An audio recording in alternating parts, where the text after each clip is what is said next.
At nagbabalik ang PTV Sports sa ating sports banter. Kasama natin ngayon live via Zoom si John Aldwin Cruz, isang physiotherapist at founder ng AC Biomechanics. Good morning, Sir Aldwin. Good morning, Sir John. Hello po, good morning po, Sir Rafael and Sir Darren. Ito, teammate Rap, simula ko na yung pagkatanong, no? Ito, Sir John, para lang sa information ng ating mga teammates, pwede mo bang ikwento, ano ba itong biomechanics? So, yung biomechanics po comes from two words. Bio means life or living things. And yung mechanics, yun yung physics na paano gumagalaw yung objects. For example, yung isang sasakyan, may mechanics yung sasakyan, paano siya tumatakbo. So pag pinagsama mo siya, it simply means how living things move. For example, yung mga engineers, no, inaaral nila paano lumipad yung mga birds para i-apply sa planes. So yung study na yun yung biomechanics. In our service, we basically deal with how human beings naman move. Very interesting. So ngayon naman po gusto naming malaman kung paano tayo napadpad sa linyang ito. Anong naging inspirasyon nyo, Sir John, kung paano naitatag itong biomechanics clinic? Okay. Ang background ko po kasi is physical therapist. So, bread and butter namin yon. Talagang inaral namin siya sa school. Kaya lang when I graduated, realize ko na limited pa yung knowledge ko and application ng biomechanics sa mga patients ko. So, I was also dealing with some body pains at that time. So, try ko yung isolve. And then, I continued learning. So, search, aral-aral online. And then I came across this system called Functional Patterns by Naudi Aguilar. So itong system na to, it aims to solve your body pain and improve yung physical performance by improving yung biomechanics mo as a whole. Ngayon, nung nakita ko siya, sabi ko, it makes sense to me yung ginagawa dun sa system na yun. And then I wanted to learn more of it. So, nag-sign up ako dun sa isang course back in 2017 dun sa Alabang. And then I applied yung what I've learned doon sa clinic. Kaya lang, nung ina-apply ko siya dun sa dating mga pinapasukan ko, na-realize ko din na hindi ko siya fully ma-apply kasi yung setting nung traditional PT, sabay-sabay din kasi minsan yung mga patients, hindi mo matutukan. And then yung space, usually hindi ganun kalaki. So that's when I knew na eventually kailangan kung mag-offer ng ganitong type of service, kailangan ko mag-open ng sarili ng facility. Okay, Jan, no, gusto lang siguro nating linawin, no, para malinaw sa ating mga teammates. Ano exactly ang services na ino-offer ng inyong clinic at sino yung mga nag-a-avail ng mga services na yan? So, ang ino-offer po namin basically is biomechanics training program. Ito pong training program na to is designed to help you move better by improving yung mga small but very important details sa movement mo. For example, meron kang shoulder pain, no? Titingnan natin kung paano gumagalaw yung shoulder mo in relation to your whole body. Ngayon, yung mga iba-ibang population din yung nag-a-avail ng service namin. From the sedentary, mga elderly, up to dun sa mga high-level athletes or mga nagko-compete.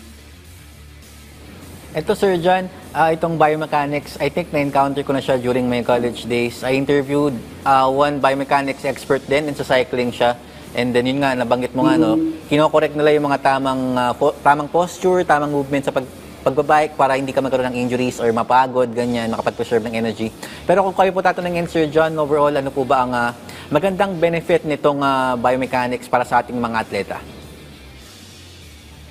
So, isa po kasi sa greatest factor na ma-level up mo into a high-level athlete yung sarili mo is yung quality of movement mo. So, kung gusto mo mag-level up sa sport na ginagawa mo, aralin mo yung mga small details na yon. And paano mo siya ma-improve, ano yung mga movements na hindi mo kaya, ano yung mga movements na kaya mo. And one of the best ways na ma-discover mo itong mga bagay na to is through this biomechanics assessment. Iba pa rin kasi kapag meron kang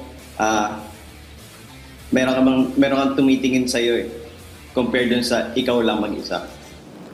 So applicable din po ito hindi lang sa athletes, kundi sa general population din. Kung gusto mong mag-move better and pain-free, tingnan mo kung paano ka gumagalaw. Eto Sir John, base sa mga nagpakonsulta na dyan sa clinic nyo, yung mga athletes and of course other the general population natin, ano ba yung most commonly na nireklamo nila sa inyo na masakit sa kanila, yung balikat mo nila o yung tuhod every time na gumagalaw sila, and ano yung mga ways na ginagawa ninyo para ma-remedyohan yung mga ganong klaseng reklamo ng ating mga Pilipino?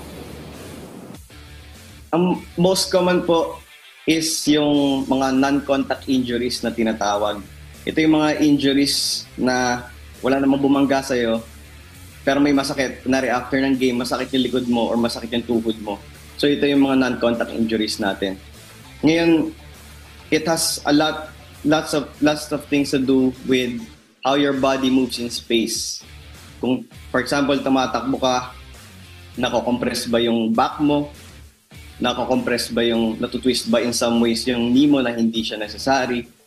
So yun yung mga key-cover po natin sa training program natin. Okay. So Jan, tanong ko lang, nanonood ka ba ng NBA? Apo. Isa sa mga ngayon na mainit na non-contact injuries itong nangyari kay Jason Tatum, no?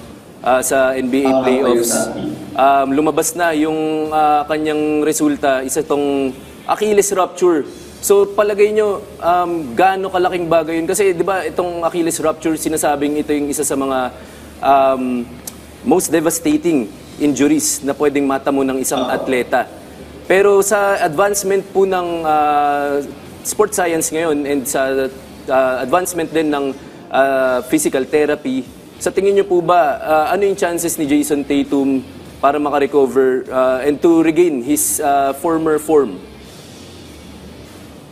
Malaki naman po yung chance niya bilang advanced yun sa yung medical service nila dun sa States and sa NBA. Tsaka bata pa po si Jason Tatum. So yung kahit si Kobe nung nagka-Achilles siya, nakabalik pa siya after a few years. So definitely makaka-recover pa naman po si Jason Tatum. Ang maganda pong doon, makita din is kung paano nangyari yung injury niya. And siguro tingnan nila as a whole din, bukod dun sa Achilles, kasi hindi lang siya most definitely Achilles issue.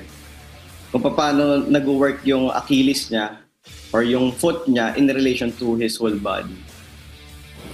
Ito, teammate Raf, balik tayo sa mga technical pagdating ito sa biomechanics and sa physiotherapy. Sir John, tanong ko lang, ano ba yung pinagkaiba ng yung traditional na physical therapy and then itong biomechanics, or pwede ba silang mag-work side by side? Okay, dito po sa namin, sa facility, kino-combine pa namin siya. Yung, in my personal experience, sa traditional or sa general PT, nung nag-work ako noon sa hospital and clinic, pagka may pain ka kasi, for example, may shoulder pain ka, no? Pag sa traditional, i-deal natin yung shoulder by looking at the shoulder. Or maybe the neck, or sa back, yung mga surrounding areas niya. And then, iti-treat natin yon kapag nawala yung pain, discharge. Now, yung hindi masyadong nakikita doon sa, or in my experience, na hindi namin kino-cover doon is kung paano gumagalaw yung shoulder, for example, in relation to your hip or in relation to your lumbar spine. Kasi malaki po yung effect nun, yung posture nung lower body mo dun sa magiging posture ng upper body mo, or sa movement ng lower body mo dun sa movement ng upper body mo. So, yung pinagkaiba ng sa biomechanics training program is kahit may shoulder pain ka, i-address natin yung buong katawan mo to address yung shoulder pain. Right? I'm pretty sure dyan, no, marami kayong ino-offer na latest technology dyan sa clinic nyo. Ano-ano yung mga masasabi nating may pagmamalaki yung cutting-edge technology and state-of-the-art equipment dito sa inyong clinic? Actually, surprisingly, sir, hindi mo kailangan masyado ng technology para ayusin yung biomechanics mo. Ang ginagamit lang namin dito sa clinic is isang manual treadmill. Kung familiar po kayo dun, sir, yung curved treadmill. So yung treadmill na yun, ikaw yung papatakbo doon. Hindi siya tumatakbo on its own. So kung gaano kakabilis, gano'n lang din siya kabilis. And then, simple smartphone lang to record yung slow-mo running and walking mo, tsaka yung posture mo.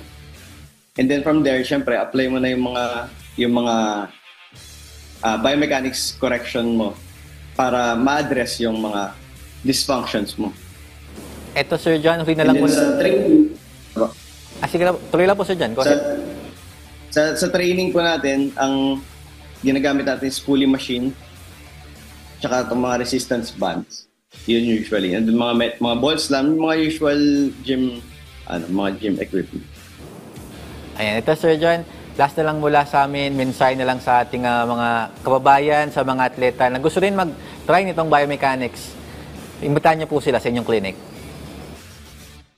Okay, we invite you po sa clinic po namin dito sa may Fairview. Kung magagawin po kami, meron po kaming ongoing free assessment from May 13 up to end of May. So kung gusto niyo po improve yung quality of movement niyo, kung meron kayong mga chronic pain or nagdi-deal kayo ng injuries na matagal na hindi nawawala, try niyo po na tingnan yung quality of movement niyo through the biomechanics assessment, and then we'll work from there. Ayan, maraming salamat po. At sana na-enjoy nyo yung ating talakayan dahil na-enjoy po namin, sir. Again, maraming salamat. Ang founder po ng AC Biomechanics, si Sir John Aldwin Cruz. Maraming salamat, sir. Thank you, Sir Rafael and Sir Daryl. Salamat po.